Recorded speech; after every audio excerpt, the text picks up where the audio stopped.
अच्छा जी, अस्सलाम वालेकुम। सबसे पहले आप लोगों को जी वेलकम कैफ 6 MFA का फर्स्ट सेशन। आज के सेशन का हमारा जो ऑब्जेक्टिव रहेगा इस सब्जेक्ट से आपका तारुफ और फिर इंस्ट्रक्टर्स से आपका तारुफ एज यू नो कि जिसको हम एक टीम वर्क के तौर पे इंशाल्लाह लेके चल रहे होंगे सब्जेक्ट को, क्योंकि मेरी समझ के मुताबिक मेरा जो एरिया है फाइनेंशियल एनालिसिस है। मैं उस एरिया को पिछले 20-25 साल से पढ़ाता आ रहा हूँ, तो इसलिए मैं उस पर ही फोकस करता हूँ। और मेरे साथी अशरफ साहब जो हैं वो इंशाअल्लाह हमसे भी आपका डिटेल तारुफ भी करवाएंगे। तो वो मैनेजरियल के एक्सपर्ट हैं, वो भी 25-30 साल से मैनेजरियल और इससे रिलेटेड IT रिलेटेड सब्जेक्ट्स के एक्सपर्ट्स हैं।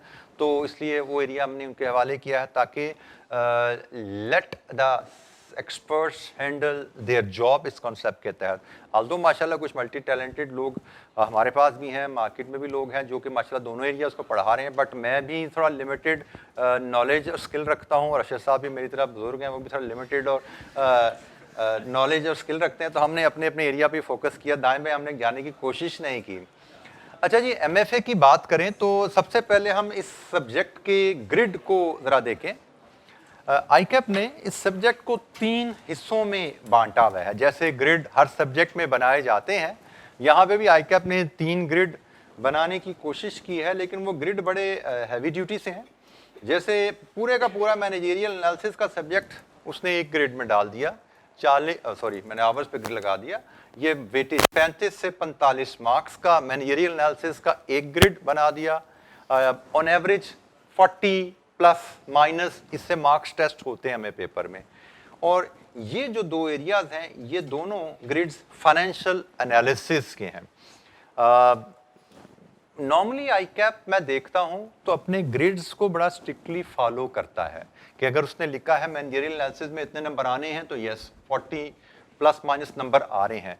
और फाइनेंशियल एनालिसिस में ICAP ने अगर कहा है इतने नंबर आने हैं तो इतने आ रहे हैं, 60 प्लस माइनस आ रहे हैं। लेकिन एक थोड़ी सी जो ICAP के मैं पास पेपर एनालिसिस देखता हूँ तो मेरी समझ के मुताबिक जो थोड़ा इम्बैलेंस नजर आ रहा है वो इन ग्रिड में आपस में जो वेट है वो इम्बैलेंस मुझे नजर आता है। मैं जब पास पेपर देखता हूँ तो ये स्प्लिट जो है ये मुनासिब नहीं है। हम ये तो कह सकते हैं टोटल यहाँ से 60 के करीब नंबर आ रहे हैं, लेकिन इधर से 20-25 आ रहे हैं या नहीं आ रहे, इस पे क्वेश्चन मार्क है।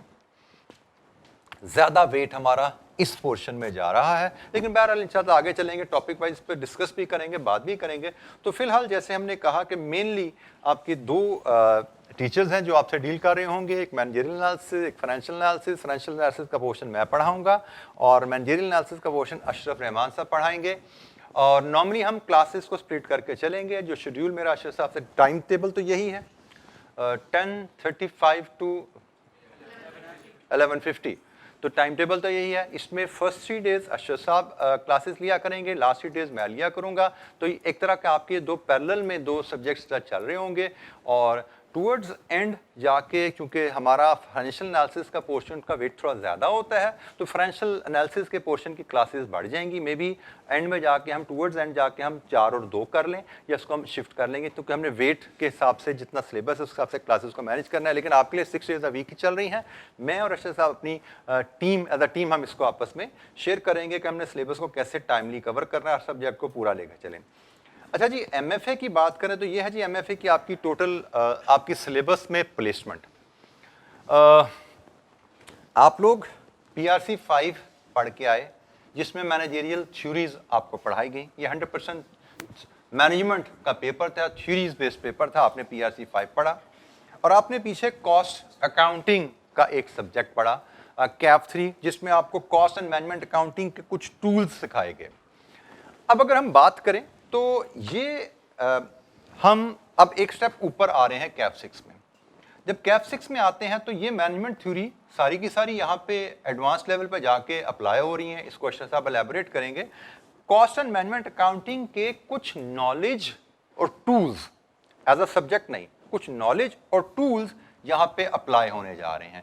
कुछ टर्म्स हमने यहाँ सीखी हुई हैं, कुछ नॉलेज हमने हासिल किया, वो यहाँ पे अप्लाई होगा। ठीक है, तो अब हम कैप 6 में हैं। इसमें मैनेजमेंट थ्योरीज भी हैं, इसमें कॉस्ट एंड मैनेजमेंट अकाउंटिंग से रिलेटेड कुछ टूल्स भी हैं जिन पे बेस करके इसका फाइनेंशियल एनालिसिस का पोर्शन कुछ बिल्ड किया गया है। उसकी फाउंडेशन यहाँ से हमें मिल रही है। थोड़ा आगे भी बता देते हैं आगे ये सब्जेक्ट कैसे चलता है। अच्छा, कैफ 6 से फिर दोबारा ये सब्जेक्ट्स अलग-अलग हो जाते हैं। CFAP 3 में स्ट्रेटजी अगेन थ्योरेटिकल बेस आ गई, आल्दो थोड़ा सा फाइनेंशियल भी इसमें है।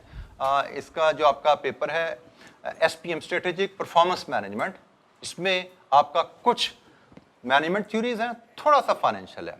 और यहाँ से फिर आपका CFAP 4 आ जाता है जो प्रीडोमिनेंटली फाइनेंस का पेपर है।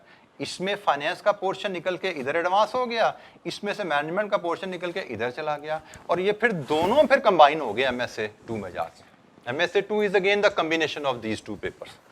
इसमें मैनेजमेंट भी है और इसमें फाइनेंशियल भी है। तो ये ओवरऑल एक कहानी है कि आप समझ सकते हैं कि कैफ 6 में जो एक छोटा सा उसने मिनिएचर बनाया है फाइनेंस और मैनेजमेंट को मिक्स करके, MSA 2 में इसका एक लार्ज साइज कंप्रीहेंसिव टेस्टिंग यहाँ पे की जाती है। तो यहाँ से हम अभी आप यहाँ पे हैं, अभी जैसे मैं और अशरफ साहब दोनों यहाँ पे पढ़ा रहे हैं आपको, फिर आप इधर चले जाएंगे, यहाँ पे अशरफ साहब पढ़ा रहे होंगे, यहाँ पे मैं पढ़ा रहा हूँगा, और जब इधर आएंगे तो हो सकता है फिर हम दोबारा दोनों आपको इकट्ठे मिल रहे हों इंशाअल्लाह। वेट बदलता जाएगा। यहाँ पे जैसे हम देख रहे हैं कि फाइनेंस का वेट ज़्यादा है, नॉन फाइनेंस का कम है, इधर उलट हो गया, नॉन फाइनेंस का ज़्यादा है, फाइनेंस का कम हो गया। तो बहरहाल वेट बदल रहा है, लेकिन कम्बिनेशन सब्जेक्ट वाइज इसी तरह दो का ही लेकर चल रहे हैं कि मैनेजेरियल एंड फाइनेंशियल दोनों सब्जेक्ट को साथ साथ अलाइन किया जा रहा है, क्योंकि शायद हम यहाँ पे बिजनेस स्ट्रेटजी की बात करने जा रहे हैं, हम यहाँ पे बिजनेस डिसीजंस की बात करने जा रहे हैं। तो जो भी बिजनेस डिसीजंस हैं वो मैनेजमेंट थ्योरी को डिस्कस किए बगैर, नॉन फाइनेंशियल फैक्टर्स को डिस्कस किए बगैर नहीं लिए जा सकते। तो इसलिए इन दोनों को आप कह सकते हैं कि प्रैक्टिकल नीड्स के मुताबिक, प्रैक्टिकल रिक्वायरमेंट्स के मुताबिक इन दोनों सब्जेक्ट को साइड बाय साइड लेके चला जा रहा है, कहीं पे कंबाइंड और कहीं पे साइड बाय साइड पढ़ाया जा रहा है। अच्छा जी, जैसे हमने कहा कि इस सब्जेक्ट को आपको एज अ टीम हम लेके चल रहे होंगे, तो थोड़ा सा मैं ब्रीफ इंट्रोडक्शन अशरफ साहब का अगर मैं थोड़ा सा दे दूं आपको, तो माशाल्लाह जैसे मैंने कहा कि बहुत सीजन्ड टीचर हैं।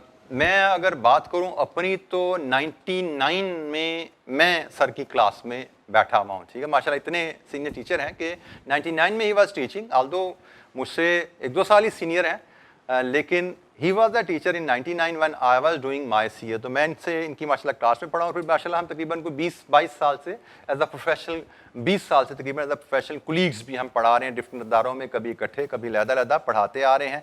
सर का एरिया ऑफ एक्सपर्टीज़ IT और मैनेजमेंट के सब्जेक्ट्स हैं, जो उन्होंने माशाल्लाह ACCA को भी पढ़ाए हुए हैं, CA को भी पढ़ाए हुए हैं, पाकिस्तान में भी पढ़ाया हुआ है, पाकिस्तान से बाहर भी माशाल्लाह टर्की और मॉरिशस में भी माशाल्लाह sir has been delivering lectures to ACCA students. ये जनाब सर का बैकग्राउंड, और जैसे मैंने आपको पिछली स्लाइड में डिस्कस कर लिया था, सर PRC 5 भी पढ़ाते हैं, कैफ 6 का मैनेजरियल एनालिसिस का पोर्शन पढ़ाते हैं, CFAP 3 strategy and performance management पढ़ाते हैं, और MSA 2 में भी सर का टीचिंग एक्सपीरियंस माशाल्लाह है। ये जी मेरा ब्रीफ प्रोफाइल, आप इससे काफ़ी ज़्यादा बच्चे तो जैसे मुझसे कैफ 3 पढ़ के आए हैं, दे आर फेमिलियर। मेरे पास सिर्फ एक ही, अशरफ साहब तो बड़ी लंबी क्वालिफिकेशन की लिस्ट थी, मेरे पास सिर्फ एक ही है जी, एक CA किया हुआ है। और अब मजाक तो ना उड़ाए मेरा भैया। तो 99 में मैंने अल्हम्दुलिल्लाह CA किया था। सफ़र मेरा 93 में शुरू हुआ था, जो सफ़र आपका है जिसको आप अब कैफ कहते हो, PRC प्लस कैफ, हमारे ज़माने में ये BAC कहलाता था, बेसिक अकाउंटेंसी कोर्स। उससे पहले इसको C इंटर कहा जाता था, तो बीच में भी कई नाम इसके आए। 93 में मैंने ज्वाइन किया था, 99 में अल्हम्दुलिल्लाह मैंने विद इन आर्टिकल कंप्लीट किया। उसके बाद 5 साल इंडस्ट्री में फाइनेंस डिपार्टमेंट एक मल्टीनेशनल का हेड किया, और इसी दौरान 2002 से मैं एजुकेशन सेक्टर से एंगेज हो गया, और उस वक़्त से लेके अब तक कभी ज़्यादा कभी कम टीचिंग के साथ राब्ता रहा, कभी अल्हम्दुलिल्लाह टूटा नहीं। करंटली मेरी फुल टाइम एक्टिविटी एक chartered accountant firm, category A firm, जो पाकिस्तान की टॉप 10 फर्म में अल्हम्दुलिल्लाह आती है, उसमें as a partner audit department को मैं लीड करता हूँ। और ये जनाब मेरे एरिया ऑफ एक्सपर्टीज़, ये मैं आपको पहले ही बता चुका हूँ, टीचिंग से रिलेटेड। मैं भी अल्हम्दुलिल्लाह पाकिस्तान में तो पढ़ा ही रहा हूँ, पाकिस्तान से बाहर मुझे भी जाने का इत्तेफाक हुआ अशरफ साहब के साथ। मैं भी मॉरिशस में 3-4 साल जाता रहा हूँ पढ़ाने के लिए ACCA के स्टूडेंट्स को। और टीचिंग की बात करें तो मैंने ACCA को टीचिंग तो 2002 में स्टार्ट की थी, CA को मैंने 2008 में स्टार्ट की। अच्छा, मेरी टीचिंग करियर थोड़ा सा डिफरेंट रहा। इस लिहाज से बाकी टीचर्स की निस्बत नॉर्मली बाकी टीचर्स का कैरियर अगर देखें ना, तो जैसे पहले से पीआरसी को कोई सब्जेक्ट पढ़ाएंगे, फिर कैफ 1 पढ़ाएंगे। जैसे अकाउंटिंग की बात करें, अकाउंटिंग का टीचर हम अभी रिक्रूट भी करते हैं तो उसको पहले देते हैं हम, भाई आप पहले पीआरसी 4 पढ़ाओ, इंट्रोड्यू अकाउंटिंग। फिर आपने पढ़ा लिया, बच्चे आपको पसंद कर रहे हैं तो आप कैफ 1 पढ़ा लो। फिर कैफ 1 पढ़ा लिया तो अच्छा पढ़ाया, चले अब आप कैफ 5 पढ़ा लें। फिर बहुत सीनियर हो गए, अब आप सीफैफ 1 को भी हैंडल कर सकते हैं तो वो भी पढ़ा लें। जो नॉर्मली टीचर्स बेसिक कोर्स से एडवांस कोर्स की तरफ चलते हैं, मेरा ट्रैक थोड़ा उल्टा है। मैंने एसीसीए में भी ऊपर से शुरू किया था, पहले मैंने एडवांस पढ़ाया, फिर इंटरमीडिएट पढ़ाया, फिर बेसिक पढ़ाया। और यहाँ पे भी लगभग सीए में भी मेरा ऐसा ही है कि मैंने बीएफडी 2008 में पढ़ानी शुरू की थी। फिर 2013-14 में फाइनल लेवल का एक और पेपर था, मैनेजमेंट अकाउंटिंग, जो आप अभी पढ़ रहे हो सीएमए, इसका सीएमए पढ़ के आए हो, उसका एडवांस होता था उस ज़माने में, जो कि अब ख़त्म हो चुका है। फिर उसके बाद मैं 2015 में शायद कैफ लेवल पे लैंड किया था, और फिर अल्लाह ताला कैफ 8 पे तब लैंड किया था, और अल्लाह ताला ने फिर अभी 2 साल पहले मुझे कैफ 8 से कैफ 3 पे डिमोट कर दिया। तो मैं अब यहाँ पे ग्रेजुअली ऊपर से नीचे को अल्हम्दुलिल्लाह आया हूँ। तो ये एक बड़ा डिफरेंट यूनिक सफ़र है जो कि कम टीचर्स की लाइफ में होता है, लेकिन मेरा लाइफ टीचिंग लाइफ कुछ ऐसी है कि हर लेवल से लोअर लेवल की तरफ मैंने ट्रैवल किया हुआ है। तो अल्हम्दुलिल्लाह जी, ये हमारा टीचिंग करियर तारुफ हो गया थोड़ा सा। तो अब हम आज ये जो इनिशियल सेशंस हैं, आज का सेशन और मे बी कल का सेशन और मेरी जो पहली मीटिंग आपसे आपकी थर्सडे से चलेगी, उसमें हमारा मेन फोकस जो रहेगा सब्जेक्ट से तारुफ एंड डूज एंड डोंट्स की कहानी। क्योंकि जब तक आपकी डायरेक्शन ठीक ना हो, आप सब्जेक्ट्स की नेचर को समझ ना रहे हो, उसके डूज एंड डोंट्स पता ना हो, हमें लगता है कि आपकी कामयाबी का ट्रैक पे चढ़ना बड़ा मुश्किल हो जाता है। तो हम शुरू के 1-1.5 लेक्चर इसी पे स्पेंड करेंगे। जैसे आज कुछ बातें मैं करूंगा पेपर स्ट्रक्चर के ऊपर, कुछ डूज एंड डोंट्स के ऊपर, कुछ अशरफ साहब करेंगे। कल से इंशाअल्लाह अशरफ साहब आपको लेके आगे चल पड़ेंगे। मैं इंशाअल्लाह आपको फिर थर्सडे, फ्राइडे, सैटरडे मेरा आपसे टाइम हुआ करेगा, सेम टाइम आपसे रेगुलरली मुलाकात रहेगी टिल सम टाइम, जहाँ पे हम टाइम थोड़ा सा, जैसे मैंने कम फाइनेंशियल एनालिसिस का बढ़ा लेंगे अशरफ साहब से कंसेंट के साथ। अच्छा जी, हम कैफ पेपर के स्ट्रक्चर की बात करें। कैफ पेपर में हमारे पास 2 सेक्शंस हैं जी, सेक्शन ए, सेक्शन बी, जैसे बाकी पेपर्स में चल रहे हैं कैफ में। सेक्शन ए में हमारे पास एक क्वेश्चन एमसीक्यू पे आता है, और then there are certain long question. Historically section A में एमसीक्यू जो आता है, इसमें फाइनेंशियल एंड मैनेजेरियल दोनों के क्वेश्चंस होते हैं। नॉर्मली 12 से 13 इसमें एमसीक्यूज होते हैं, 1 से 2 मार्क्स पर एमसीक्यू। नॉर्मली 15 के करीब लगभग मार्क्स हमारे इस क्वेश्चन को मिल जाते हैं। ठीक है जी। और फिर लॉन्ग क्वेश्चन नॉर्मली इसमें मैनेजेरियल के एरिया से आते रहे हैं हिस्टोरिकली। इस दफा थोड़ा सा उसने बदल दिया, उसने एक फाइनेंशियल के एरिया का क्वेश्चन भी यहाँ पर डाल दिया, but it does not matter. हमें तो ओवरऑल पेपर से कंसर्न है, हमें कोई अलग-अलग सेक्शन पास नहीं करने, हमने पूरा पेपर पास करना है। पहले लॉन्ग क्वेश्चन मैनेजेरियल के, लॉन्ग क्वेश्चन फाइनेंशियल के अलग रखे जाते थे। इस दफा एक क्वेश्चन यहाँ से उठा के उसने यहाँ भी डाल दिया। वजह क्या है अल्लाह जानता है, लेकिन हमारी सेहत पे क्वेश्चन नहीं पड़ता, क्योंकि हमें सेक्शंस अलग-अलग पास नहीं करने, हमें managerial plus financial total Kaif 6 को पास करना है। तो 3 से 4 क्वेश्चन, कोई फिक्स पैटर्न नहीं है, कभी 3 क्वेश्चन आ रहे हैं, कभी 4 आ रहे हैं, 4 से 5 क्वेश्चन, बल्कि यहाँ पे भी कोई फिक्स पैटर्न नहीं है। बल्कि इस दफा चूंकि इधर का क्वेश्चन इधर चला गया, तो मुझे लगता है यहाँ पे शायद 5 हो गए हैं। तो क्वेश्चन का नंबर भी फिक्स नहीं है, वेरिएशन है। 9 से 10 क्वेश्चन आ रहे हैं, कभी 9 आ रहे हैं, कभी 10 आ रहे हैं। बट एक चीज क्लियर है, एक क्वेश्चन एमसीक्यू है, then there are long question. Normally यहाँ पे सेक्शन ए मैनेजेरियल एनालिसिस का long question, section B financial analysis का लॉन्ग क्वेश्चन। नॉर्मली पेपर इस तरह बना हुआ है, मार्क्स शॉर्ट क्वेश्चन भी हैं, थोड़े से मॉडरेट लेवल क्वेश्चन भी हैं, बट कैफ 3 की तरह वो जो 20 नंबर वाला सवाल यहाँ पे अभी तक नॉर्मली एग्जामिनर हमें नहीं दे रहा, क्योंकि क्वेश्चन ज्यादा हैं और मार्क्स छोटे छोटे करके उसने बांटे हुए हैं। बड़े लंबा क्वेश्चन भी आया, तो जैसे मैंने कहा नॉर्मली देखते हैं हम कि 15-16 नंबर तक इसके पर ख़त्म हो जाते हैं, यहीं तक रहते हैं। सर ये आपको क्या लगता है कैफ 3 से आसान है? बेटा कंपैरिजन में नहीं जाना चाहिए इसको, ये कैफ 3 से आसान है या मुश्किल है।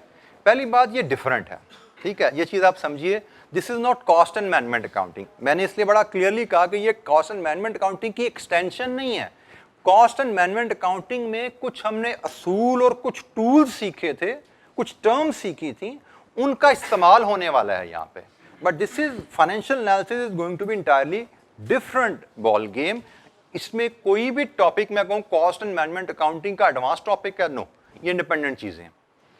अबाउट मैनेजरियल एनालिसिस वो अशरफ साहब बात करेंगे कि वो PRC 5 से कैसे लिंक है, वो अशरफ साहब उस पर बताएंगे वो कैसे उससे रिलेट करता है। But this is independent topic. इसमें चैलेंज वेल ये क्या है कि कॉस्ट वाज टोटली मैथ्स, 95% वो मैथमेटिक्स ही था आपका। बट यहाँ पे तो जैसे बता दिया भाई कि 40% तो मैनेजरियल एनालिसिस है जो कि राइटिंग है, फिर 60% फाइनेंशियल एनालिसिस है। 60% फाइनेंशियल एनालिसिस में भी 60 में से 10-12 नंबर लिखने के आ जाते हैं। तो ओवरऑल इस पेपर का वेट करें ना हम, तो तकरीबन 50 को नंबर लिखने के हैं और 50 नंबर कैलकुलेशन के हैं इस पेपर का ओवरऑल वेट, क्योंकि मैनेजरियल एनालिसिस सारा लिखाई, फाइनेंशियल एनालिसिस के भी 60 में से 10-12 नंबर लिखाई। ठीक है, तो ये एक टोटली एक डिफरेंट स्टाइल पे पेपर आपका आने वाला है। तो इंशाअल्लाह जैसे जैसे आगे चलेंगे इस पे तारुफ भी होता जाएगा आपका, आगे हम देखते भी चलेंगे। अच्छा जी, ये हमारे पास जैसे हमको बात कर रहे थे कि हमें जो ग्रिड दिया गया है उसके मुताबिक ICAP ने जो हमें गाइडलाइन दी, आप देख सकते हैं मॉडल पेपर में ये स्प्लिट था ji, managerial analysis and financial analysis में 36-64, स्प्रिंग में, ऑटम 22 में, स्प्रिंग 23 में। तो हम एवरेज 40-60 के करीब हम कह रहे हैं, मैक्सिमम 45-55 हुआ है। और लोएस्ट टाइप पे देखें तो ये मॉडल में 36-64 है, वेरिएशन है। तो वेरिएशन तो ये ग्रिड में ICAP जब देता है तो ICAP बता देता है कि भाई ये सजेस्टेड गाइडलाइन है, 10% ऊपर नीचे हो सकते हैं हमें से। तो वही हमें यहाँ पे वेरिएशन नजर आ रही है कि गाइडलाइन में उसने 35 to 45 उसने दिया हुआ है। तो 45 का मतलब 45 से 5-7 ऊपर भी, 2-4 नंबर ऊपर भी जा सकते हैं, 35 से 2-4 नंबर नीचे भी जा सकते हैं। तो बहरहाल 35 to 45 जब कहा तो उस रेंज से बाहर गया नहीं है। ठीक है, 35 to 45 था मैनेजरियल का, और बाकी फाइनेंशियल का तो जो रेंज दी गई है उसी रेंज में एग्जामिनर रहा है, बिल्कुल उससे बाहर नहीं गया। तो ये जनाब हमारे पेपर का स्ट्रक्चर है। और इसी तरह इंशाल्लाह हमारा क्लासरूम टाइम भी जैसे मैंने कहा इसी तरह डिवाइडेड होगा। लगभग जो टाइम अशरफ साहब को चाहिए मार्क्स के लिहाज से वो लेंगे, फाइनेंशियल एनालिसिस का टाइम ज़्यादा होगा, आगे चल के हम इसको एडजस्ट कर रहे होंगे। अच्छा जी, मैं अब थोड़ा सा फाइनेंशियल एनालिसिस की बात कर लेता हूँ, उसके बाद मैं अशरफ साहब से रिक्वेस्ट करूँगा वो आके मैनेजरियल एनालिसिस पे आपको थोड़ा एलैबोरेट कर देंगे। ये जी हमारे पास फाइनेंशियल एनालिसिस के टॉपिक्स हैं। अच्छा, ये जो सारे टॉपिक्स हैं इनमें से आप मुझे लगता है सिर्फ एक ये और एक ये अगर छोड़ दें तो बाकी जो 5 टॉपिक बचते हैं, ये पांचों के पांचों टॉपिक आपके BFD की बेस हैं। जो BFD आपने CFAP 4 पढ़ना है ना, ये पांचों के पांचों टॉपिक उसके इंट्रोडक्टरी लेवल नॉलेज है। ये पहले सब का सब आपको आज से 2 साल पहले चले जाएं जब ये कैफ 6 नहीं आता तो फाइनेंशियल एनालिसिस सारे का सारा सिर्फ एक पेपर में BFD में ही पढ़ाया जाता था। आपको A से बात शुरू की जाती थी और Z तक ले जाया जाता था। वहां पे कैफ 6 आने से क्या हुआ कि ABC आपको यहीं पे सिखा दी जाती है, एटलीस्ट इन 5 की एरियाज में आपको ABC यहाँ पे सिखाई जाएगी, इन 5 की एरियाज में। और ये 2 एरियाज हैं जिनका सिर्फ यहीं पे डिस्कशन होगी, इसके बाद ये आगे आपके डिस्कशन कैरी नहीं होंगे BFD में। तो अगर यहाँ पे अगेन हम टॉपिक्स की डिटेल में नहीं जान लेंगे, मैं आपको सिर्फ ओवरव्यू दे रहा हूँ कि बात यहाँ पे जो समझने की है वो क्या है। आप देख सकते हैं कि हमें हर टॉपिक पे हम MCQs भी हमें आ रहे हैं, हमें लॉन्ग क्वेश्चंस भी आ रहे हैं। लॉन्ग क्वेश्चन नॉर्मली जैसे मैंने कहा सेक्शन B में आते रहे फाइनेंशियल एनालिसिस के, लेकिन इस बार एक क्वेश्चन सेक्शन A में भी आ गया, but that does not bother us. हम जो चीज़ ऑब्जर्व कर रहे हैं कि 7 में से 3 और 3 6 लॉन्ग क्वेश्चन हैं, और जिस एरिया पे लॉन्ग क्वेश्चन नहीं उससे MCQ भी है, और जहाँ पे लॉन्ग क्वेश्चन है वहाँ पे MCQ भी है। इधर आए, 7 में से 1 2 3 4 5 लॉन्ग क्वेश्चन हैं, और इधर था, इधर नहीं है, इधर है, इधर नहीं है। ठीक है, लॉन्ग क्वेश्चन है और MCQs भी साथ साथ चल रहे हैं। और आगे चलें तो अगेन 1 2 3 4 5 लॉन्ग क्वेश्चन है 7 में से, और 1 2 3 में MCQs हैं। यहाँ पे 1 2 3 4 5 लॉन्ग क्वेश्चन हैं, 4 में MCQs हैं, और क्वेश्चन स्विच कर रहे हैं। आप देख सकते हैं इस ट्रेंड को अगर समराइज करें, देयर आर सर्टेन टॉपिक्स जो हर अटेम्प्ट में आ रहे हैं, देयर आर सर्टेन टॉपिक्स जो हर अटेम्प्ट में आपके आ रहे हैं, कभी शॉर्ट क्वेश्चन में, कभी MCQ में, कभी लॉन्ग क्वेश्चन में। But there are certain topics जो कि कहीं कहीं मिस हो रहे हैं। जैसे ये लॉन्ग क्वेश्चन यहाँ पे मिस हो रहा है, यहाँ पे लॉन्ग क्वेश्चन मिस हो रहा है।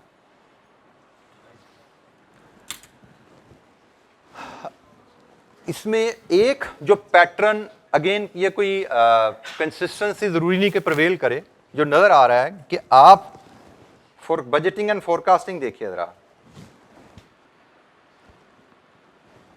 Budgeting and forecasting model paper में क्वेश्चन था, यहां नहीं था, यहां था, यहां नहीं था।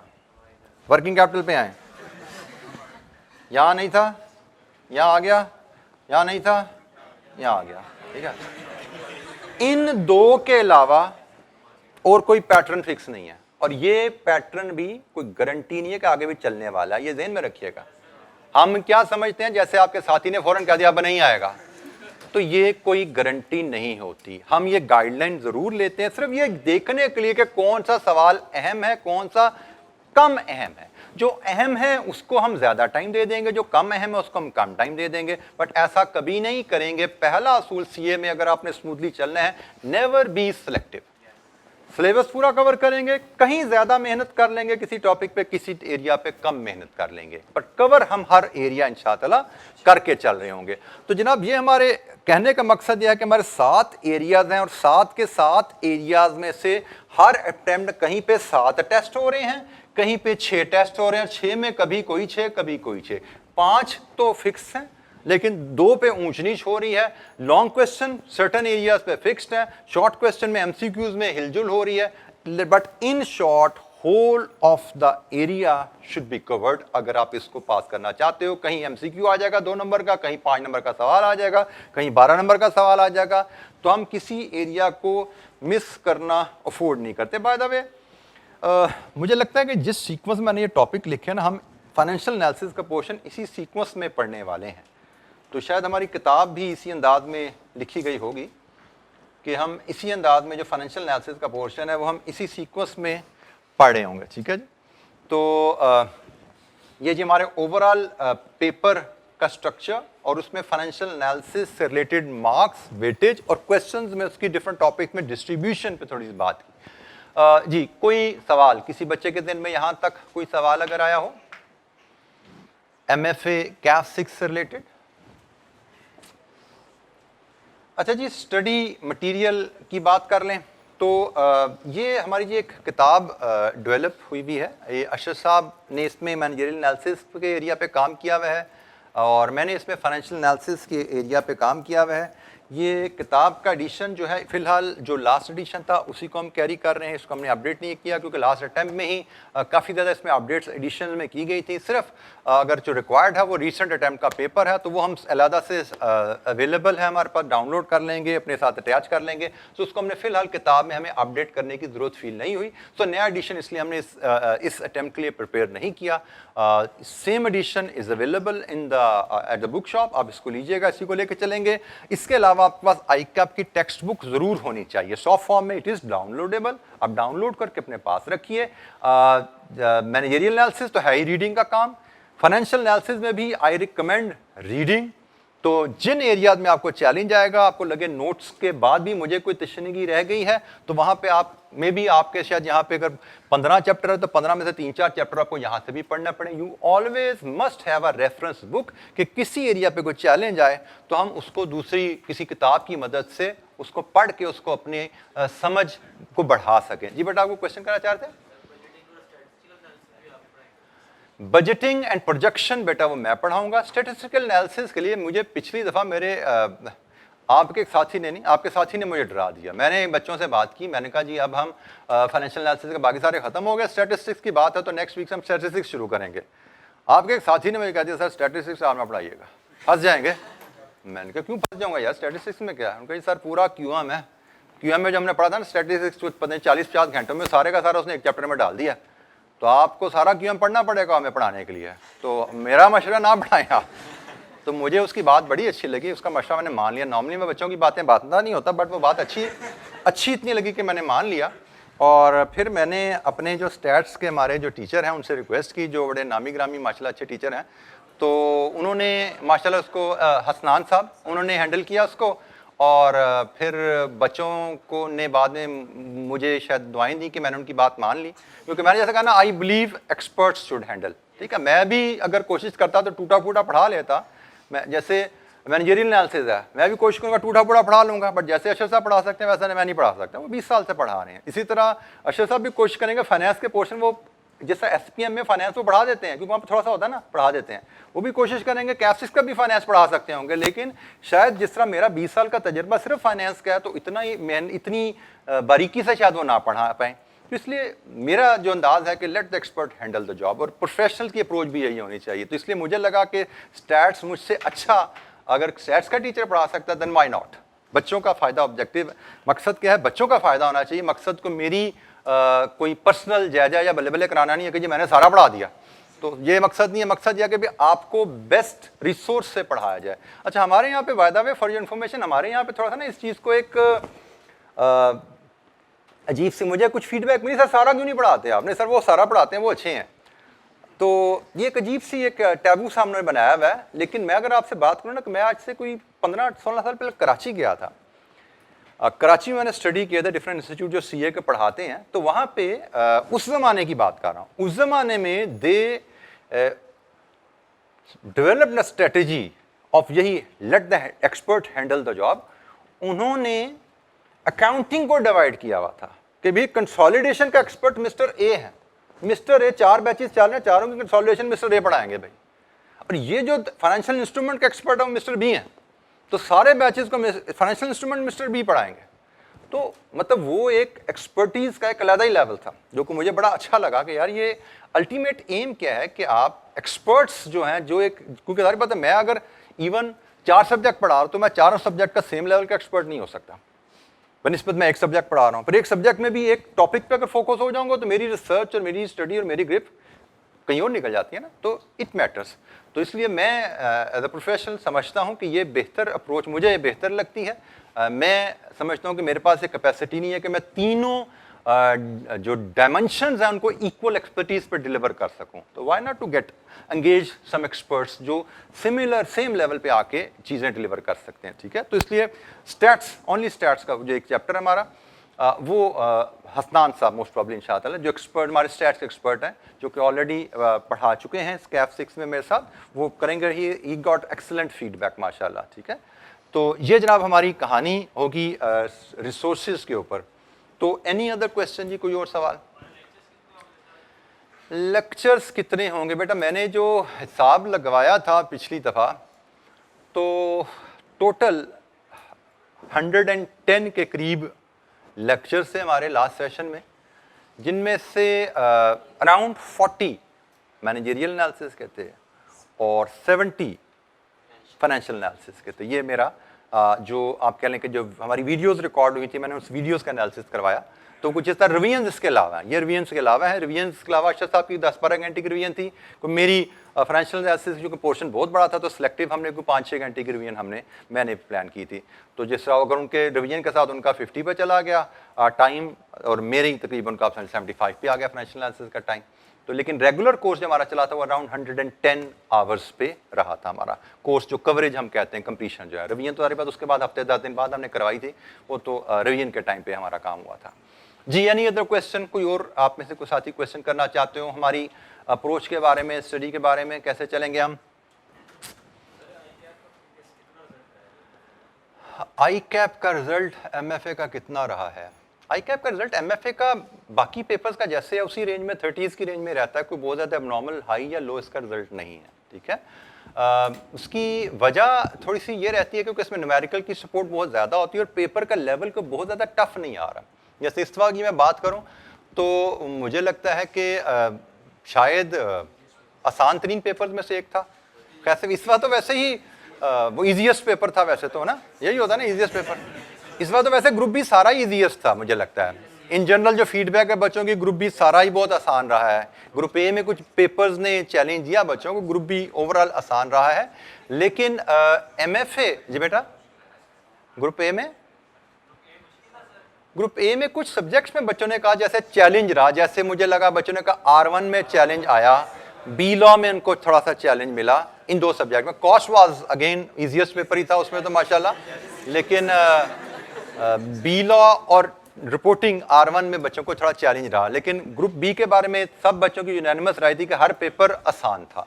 मतलब आप बीट कैफ 5, कैफ 6, कैफ 7, कैफ 8, हर बच्चे की फीडबैक जो थी बड़ा आसान था, बड़ा आसान था, और जनरल पॉजिटिव फीडबैक रही। बहरहाल तो कैफ 6 में भी हमारा पास रेट्स इज नो डिफरेंट। यहाँ पे जिस तरह बाकी पेपर्स का लेवल है वैसे ही है, कोई एक्सेप्शनली हाई या एक्सेप्शनली लो इसमें कोई नहीं है। जिसमें जैसे मैंने कहा कि सीफैप लेवल के बेसिक पेपर है तो टॉपिक ज़रूर एडवांस हैं, लेकिन उनका बेसिक लेवल नॉलेज है, उनका एडवांस लेवल नॉलेज नहीं है। मे बी हम जब एक टॉपिक को देखते हैं तो हमें देखने में लगता है टॉपिक शायद चैलेंजिंग होने वाला है, लेकिन स्वाय एक का टॉपिक में थोड़ा चैलेंज हमें आता है, लेकिन बाकी टॉपिक्स बड़े आसान सिंपल लेवल पे हमारे रहते हैं। कंप्यूटेशन डिफरेंट नहीं है, डिस्कशन एडवांस बहुत ज़्यादा नहीं होती। अच्छा जी, हमारी स्टडी में थोड़ी फाइनेंशियल एनालिसिस के लिहाज से थोड़ी सी स्टडी अप्रोच पे बात करके फिर मैं अशरफ साहब को दावत दूंगा, वो आपको मैनेजरियल एनालिसिस से बात कर लें। मैं अपनी बात को फिर थर्सडे को इंशाल्लाह कंटिन्यू करूंगा। अच्छा, इसकी study approach by the way financial analysis की बात करें तो it's no different from cost and management accounting. Study approach की बात करें तो बिल्कुल वही अप्रोच है कि आपको बेसिक्स से चलना है, रीडिंग पे टाइम देना है, रीडिंग है, रिवीजन है, देन प्रैक्टिस है। सेम वही कहानी है, क्योंकि इसमें ज़्यादातर हमारे क्वेश्चंस न्यूमेरिकल बेस होने वाले हैं। जैसे मैंने कहा 60 में से 50 के करीब हमारे न्यूमेरिकल होंगे, 10 नंबर के करीब थ्योरी का काम होगा। तो जब हम क्वेश्चन रीडिंग, जब सब बुक की रीडिंग कर रहे हैं, बुक की रिवीजन कर रहे हैं, और जब हम प्रैक्टिस कर रहे हैं क्वेश्चंस की, तो रीडिंग से हमारी न्यूमेरिकल कॉन्सेप्ट्स की बेस भी बन रही है, न्यूमेरिकल क्वेश्चन की बेस भी बन रही है, और जो थ्योरेटिकल पार्ट है उसके सवाल करने के लिए भी हम तैयार हो रहे होते हैं। तो हमें तमाम टॉपिक्स को बेसिक्स नोट से पढ़ना है, इलस्ट्रेशन से सीखना है, रेगुलरली हमें क्लासेस में चलना है। ये बात बेटा जहन में रखिएगा। मैंने आपसे जैसे कहा कि सीए को अगर स्मूथली लेकर चलना चाहते हैं तो you have to have this habit कि जिस दिन आपकी क्लासेस शुरू, जिस दिन क्लास में पढ़ाई शुरू, उस दिन से आपके एग्जाम्स की तैयारी शुरू। आप ये चीज़ थोड़ा जहन में लाइए। जब हम एनुअल सिस्टम में पढ़ते थे, मैट्रिक इंटर वगैरह, तो आपको पता है कि हम तकरीबन 12 साल का एकेडमिक ईयर होता था हमारा, 12 महीने का एकेडमिक ईयर है। 12 महीने में से 7-8 महीने हम कॉलेज जाते थे, आखिरी 4 महीने हम 3 महीने हम टिका के पढ़ते थे और पेपर देते थे। यही अप्रोच होती थी ना हमारी। अब इशू यहाँ पे क्या है कि इधर वो 12 महीने की कहानी नहीं है।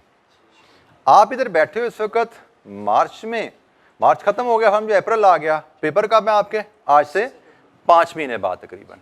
तो आप समझो you are already in the last 3-4 months almost, ठीक है। और आप इतना समझ लो कि मैट्रिक को पढ़ने के लिए आप 4 महीने पढ़ते थे, एफएससी के लिए 4 महीने पढ़ते थे, तो सीए के लिए 5 तो पढ़ लो ना भाई। तो इतना तो बनता है सीए के लिए कि 5 महीने तो पढ़ा जाए इसके एक एकेडमिक सेशन को कवर करने के लिए। तो आज हमने क्लासेस शुरू की और आज से 5 महीने बाद आपके एग्जाम है।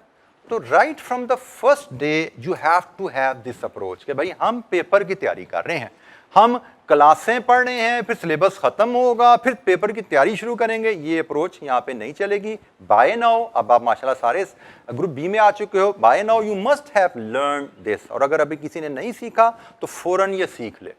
अगर आप सीए स्मूथली लेकर चलना चाहते हो, जिस दिन आप क्लास में बैठ गए, that is the day when you should start your studies, क्योंकि आज से 5 महीने बाद आपके एग्जाम्स हैं। और दिस इज जस्ट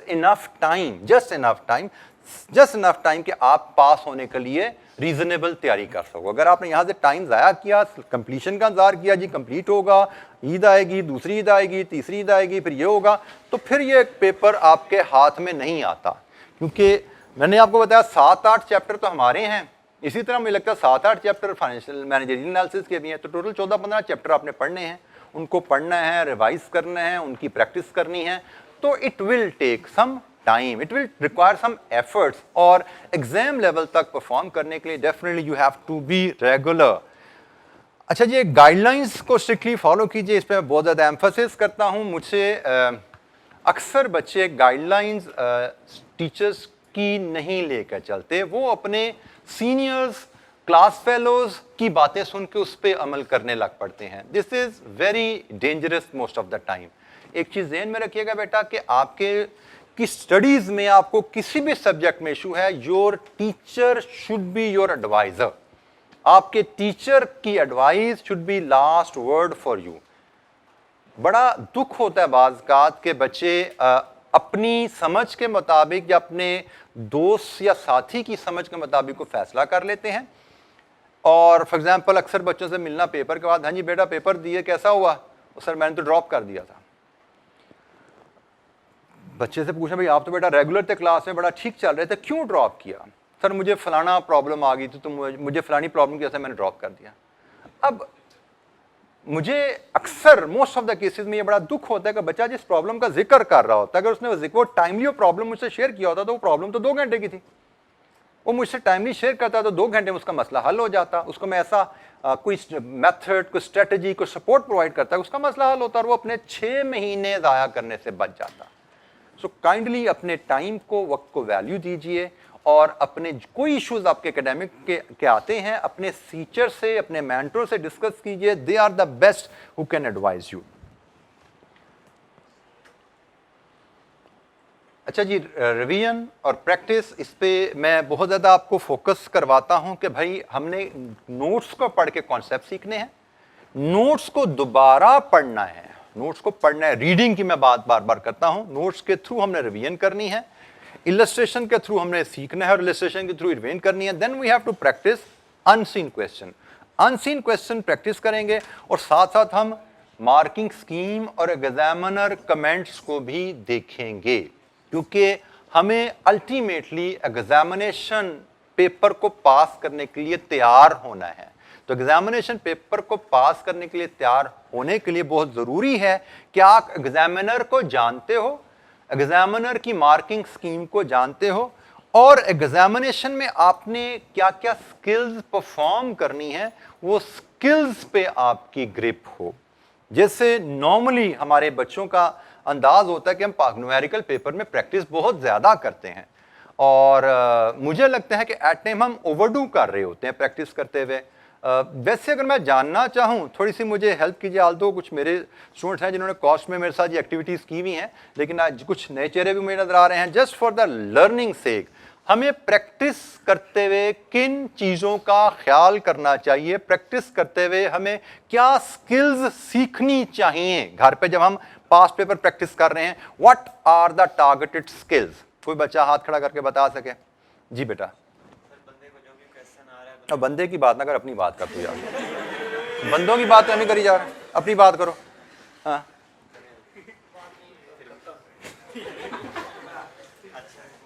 कोई भी क्वेश्चन करें सर, बंदे को ट्राई करनी चाहिए खुद से बंदा। सर ये चल ठीक है, बोल बोल। ये तकिया कलाम है तेरा, चल ठीक है। हाँ चल बोलो। तो बंदे को, अच्छा चल बंदे को बोलो। अच्छा कोई भी क्वेश्चन कर रहे हैं सर, पीछे से देखने की बजाय बंदे को कोशिश करनी चाहिए कि पूरा बंदा अटेम्प्ट करे क्वेश्चन। अच्छा बंदियों को क्या करना चाहिए आप बताएं? इन्होंने तो बंदों की बात कर दी, बंदियों के बारे में कोई बताएगा उनको क्या करना चाहिए? जी बेटा बिल्कुल ठीक है बेटा। असल चीज जो स्किल है आपको क्वेश्चन को पढ़ना, समझना और उसको एग्जामिनेशन कंडीशन में विदाउट एनी सपोर्ट हल करना। तो ये आपने एग्जामिनेशन में you are expected to do this कि भाई सवाल आ गया, इसी सवाल को पढ़िए, इस प्रॉब्लम को समझिए और अपने जो किताब का नॉलेज आपके दिमाग में है उसकी मदद से इसका सोल्यूशन फॉर्मेट डिवाइस कीजिए और पेपर पे आंसर लेके आइए। In a situation where there is no help. अब हमें एग्जाम में जब ये करना है तो हमें घर पे प्रैक्टिस करते हुए भी इन्हीं असूलों पे चलना है। हमें घर पे भी इसी अंदाज में प्रैक्टिस करनी है जैसे हम एग्जाम का क्वेश्चन कर रहे हैं। और एक की चीज हमें ध्यान में रखनी है कि नेवर एवर एक्सपेक्ट कि you will be able to do every question in a perfect manner. कभी भी ये ना सोचो कि हर सवाल परफेक्ट होगा हमसे। बी प्रिपेयर्ड कि आपको अगर आपको 10 सवाल एक टॉपिक पे दिए जाएंगे तो मे बी इनिशियली आप 10 में से 1 या 2 परफेक्ट कर पाओगे, बाकी 8 में फंस रहे होगे। थोड़ा मजीद रिवीजन और मजीद प्रैक्टिस कर लोगे तो फिर 10 में से अनसीन सवाल दिए जाएंगे, 10 में से 6-7 परफेक्ट कर लोगे, 4-5 में फिर फंसोगे आप। तो बी प्रिपेयर्ड, आपको जितनी मर्जी तैयारी हो, जितनी मर्जी रिवीजन हो, अनसीन क्वेश्चन में आपने स्टक होना है।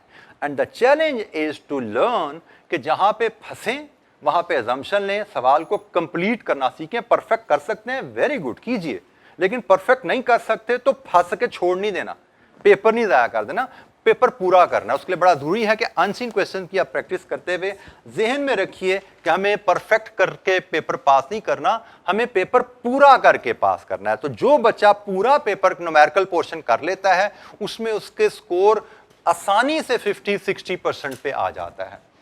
सो टारगेट रहेगा हमें पूरा करना, उसके लिए मजीद बातें हम करते रहेंगे। मैं एक छोटी सी क्विकली तो जो आपकी मार्किंग स्कीम पे जरा दिलाना चाहूँगा, वहाँ से एक थोड़ा सा आपको ये सवाल हमारी एक रिक्वायरमेंट है, you may not be knowing the topic. उसने कहा जी ये हमारा कैपिटल इन्वेस्टमेंट अप्रेजल का पहला टॉपिक जो हम शुरू करेंगे इंशाअल्लाह आने वाली क्लास से, उसका सवाल है कि एक टूल है, इसकी मदद से बताइए कि क्या कंपनी को एक नया प्रोजेक्ट शुरू करना चाहिए। मतलब यस या नो जवाब ये आना था। पूरा टूल अप्लाई करके हमने लिखना था यस या नो, 15 नंबर। अब हमारा बच्चा क्या समझता है कि यस लिखेंगे तो 15 मिलेंगे, नो लिखेंगे तो 0 मिलेगा। मार्किंग स्कीम पे आपकी तवज्जो इसलिए दिलाई जाती है कि भाई ऐसा नहीं है। उस यस ना या नो पे पहुंचने के लिए 1 2 3 4 5 6 7 8 9 10 11 12 13 स्टेप्स हैं। यस या नो के तो सिर्फ 0.5 है, यस या नो के सिर्फ 0.5 है, और ये यस या नो डिपेंडेंट है इस वैल्यू के ऊपर। ये वैल्यू क्या आई है इसके हिसाब से आप यस या नो कर रहे हो। इसका मतलब फाइनल आंसर तो 1.5 नंबर कर लो, तो इसका मतलब 13.5 नंबर जो यहां पे हैं उस फाइनल वैल्यू तक, आंसर तक पहुंचने के हैं।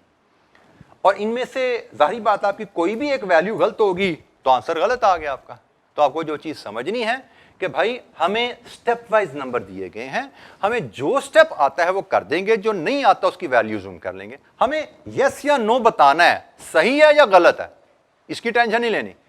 अपनी समझ के मुताबिक जो कैलकुलेशंस आपको आती हैं वो करते जाइए, जो नहीं आती वो छोड़ दीजिए। जो समझ नहीं आ रही कि इसकी क्या ट्रीटमेंट करनी है छोड़ दीजिए, उसको रिज्यूम कर लीजिए, सवाल पूरा कीजिए, ताकि भाई 15 में से हैं 1 नंबर कट गया, 1 कट गया, 3 कट गया, 4 5 6 कट जाएंगे, भाई 9-10 नंबर तो लीजिए। लेकिन अगर आप यहां से शुरू किया यहीं पे फंस गए और भाई ये तो नहीं हो सकता, तो आप 1.5 या 2 नंबर लेके जा रहे होगे। तो यहां पे फंसे हो तो छोड़ दो स्टेप को, ये स्टेप समझ आ रहा है इसको कर लो, एंड इट इज पॉसिबल। आप आसानी से सवाल कंप्लीट कर सकते हो। बात का तो होता है पिछले स्टेप की वैल्यू चाहिए अगले स्टेप में, पिछला स्टेप नहीं हो रहा, अगला स्टेप कैसे करें, पिछले स्टेप की वैल्यू ज़ूम कर लो, अगला स्टेप कर लो, उससे आगे चलते जाओ। स्टेप वाइज मार्किंग में अगर आपने एक स्टेप पे मार्क्स लूज किए हैं, उस स्टेप की वजह से अगले स्टेप की वैल्यू तो गलत आएगी, बट नंबर नहीं कटते अगले स्टेप के, नंबर बस पीछे ही कट गए हैं, क्योंकि नंबर कॉन्सेप्ट्स के होते हैं, नंबर वैल्यूज के नहीं होते। ये ज़हन में रखिएगा। तमाम न्यूमेरिकल पेपर की स्टैंडर्ड गाइडलाइन है, वो काउंटिंग, फाइनेंशियल अकाउंटिंग का पेपर है, कॉस्ट अकाउंटिंग का पेपर है, मैनेजरियल एनालिसिस का, टैक्स का, कोई भी न्यूमेरिकल पेपर है, स्टैंडर्ड गाइडलाइन है कि एक स्टेप पे नंबर कट गए गलती से तो उस गलत वैल्यू को लेके आगे चले। अगले स्टेप पे अगर प्रिंसिपल असूल ठीक लगाया तो नंबर नहीं कटेंगे, असूल के हिसाब से नंबर पूरे मिलते जाएंगे। वैल्यू बेशक गलत आती रहे, असूल ठीक है तो नंबर पूरे मिलेंगे। तो मार्किंग स्कीम पे तवज्जो करनी है, प्रैक्टिस करते हुए इस अंदाज में सवाल करने हैं। तो आप शुरू में सवाल करोगे तो कभी 10 में से 4 आएंगे, कभी 10 में से 5 आएंगे। विद रिवीजन एंड प्रैक्टिस 10 में से 7 8 9 10 पे जाना शुरू कर दोगे। आहिस्ता आहिस्ता इस अंदाज में चलते रहोगे तो आगे चलते जाओगे। फिर एग्जामिनर कमेंट्स को जरूर देखा कीजिए। आपको आईकैप बताता है हर पेपर में क्वेश्चन वाइज कि किस किस क्वेश्चन में कितने % बच्चे पास हुए, ओवरऑल कितने % बच्चे पास हो रहे हैं, इनको जरूर देखा कीजिए। इससे आपको आइडिया होता है कि किस टॉपिक पे जनरली बच्चे फंस रहे हैं। जैसे इस टॉपिक में आप देखते हो एक्सेप्शनली लो परसेंटेज है पास की, यहां पे अच्छी है, यहां पे अच्छी है, यहां पे अच्छी है, यहां पे अच्छी है, अच्छी है, एवरेज है, अच्छी है, ये लो है, ये भी लो है। तो आप देख सकते हो भाई किन टॉपिक्स में बच्चा फंसता है, उन टॉपिक्स को थोड़ी ज्यादा तवज्जो दे लें हम। क्यों फंसता है जरा जानने की कोशिश कर लें, तो वो जाके ये कमेंट पढ़ लो कि भाई क्वेश्चन नंबर 10 में बच्चा फंसा था, क्यों फंसा। क्वेश्चन नंबर 10 में बाय द वे कितना फंसा, 56% में। तो क्या क्या इश्यूज आए बच्चों को, एग्जामिनर ने बताए हुए हैं, गलतियां बताई हुई हैं, क्या गलतियां होती हैं, तो इनको पढ़ लोगे तो आप खुद मोहतात हो जाओगे। रेड फ्लैग लगा लो भाई, ये गलतियां बच्चों से जनरली होती हैं, मैंने इन चीजों का ख्याल रखना है। ये बड़ी हेल्पफुल चीजें हैं मार्किंग स्कीम और एग्जामिनर कमेंट्स। जनरली बच्चे, बाय द वे आप में से कितने बच्चे इस इंफॉर्मेशन को यूज करने के आदी हैं, हाथ खड़ा करें, जगह लो। कितने बच्चों को पता है कि iCAP ये इंफॉर्मेशन देता है? माशाल्लाह, पता तो सबको ही है, इस्तेमाल सिर्फ 5-7% करते हैं। This is very useful information. बात फिर वही है कि if you are disciplined, you are targeted कि मैंने पास होना है, तो भाई पास होने के लिए मैं अक्सर इसलिए कहता हूं कि भाई it is like winning a battle. जंग जीतनी है तो मैदान जंग को समझो, अपने जो एग्जामिनर, चलो फॉर द टाइमिंग दुश्मन उसको समझो, उसकी क्या स्ट्रेटजीज होती हैं, कहां कहां से हमला करता है, कहां कहां फंसाता है, कहां कहां से हमला करता है, क्या क्या प्रॉब्लम देता है, इनको समझो। जितना बेहतर आप अपने एनिमी को जानोगे, जितना बेहतर मैदान जंग को समझोगे, उतनी बेहतर परफॉर्मेंस दे पाओगे एग्जाम में। जंग जीतने के चांसेस उतने ज्यादा हैं। मतलब आपको एक प्रॉपर अपॉर्चुनिटी दी जाती है अपनी परफॉर्मेंस को एनहेंस करने के लिए, स्किल्स अडॉप्ट करने की, लेकिन आप इसका फायदा नहीं उठाते। मेरे हिसाब से इसको समझ के आप आसानी से 8-10 नंबर अपनी परफॉर्मेंस में ऐड कर सकते हो, अगर आप इसको यूज करो प्रॉपरली। यू मस्ट यूज, मैं क्लास में भी इंशाल्लाह इसको डिस्कशन में हम लाते रहेंगे, लेकिन मैं अगर बेशक 10 सवालों में से 2 या 3 में से डिस्कशन में लाऊंगा, आपकी हैबिट होनी चाहिए कि जितने सवाल करो, हर सवाल की इसको क्वांटिटी पे ना जाओ बेटा कि कितने सवाल करने, मैंने तो 10 साल के सवाल पूरे करने। क्वांटिटी पे नहीं जाना, क्वालिटी पे जाना है। जो सवाल करने हैं उनमें जो रिक्वायर्ड स्किल्स हैं, प्रैक्टिस करने के जो हक हैं वो अदा करने हैं, जो चीजें सीखने की बातें हैं उनको हमने मैक्सिमम इंशाअल्लाह सीखना है। तो ये जी मैं थोड़ा सा ब्रीफ आपसे डिस्कशन की। मैं आप चाहूंगा कि अशरफ साहब भी हमारे साथ बड़ी देर से बैठे, मेरी तकलीफ सुनने जा रहे हैं, मैं चाहूंगा थोड़ी देर वो स्टेज पे आ जाए, मैं उनकी तकलीफ सुन लूँ। अशरफ साहब काइंडली आप आ जाए सर, थोड़ा सा आप भी अपनी एरिया की डिस्कशन कर लें। Thank you.